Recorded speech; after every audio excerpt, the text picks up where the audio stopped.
मेरो सबैजनालाई good morning. अनि यो बाटो चाहिँ म जहाँ बसिरहेको छु उभिरहेको छु है, एकछिन यहाँ आएपछि चाहिँ मलाई बाइक रोक्न मन लाग्यो। अन्त तपाईँहरूलाई कतिवटा नजारा भ्युजहरू देखाउनु मन लाग्यो। यो चाहिँ मिरिक जाने बाटो हो। यो चाहिँ अहिले सर्टकट बाटो खोलेको छ, एकदमै यहाँबाट चाहिँ सजिलो पर्छ।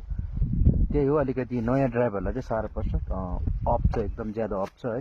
हेर्नुहोस् है, यो यहाँबाट चाहिँ तपाईँलाई मैले देखाउँदै गरेको यो नजाराहरू चाहिँ तल देख्दै गर्नुहुँदैछ। यो चाहिँ नोल डाँडाहरू पर्छ, अनि पारी घैयाबारीहरू।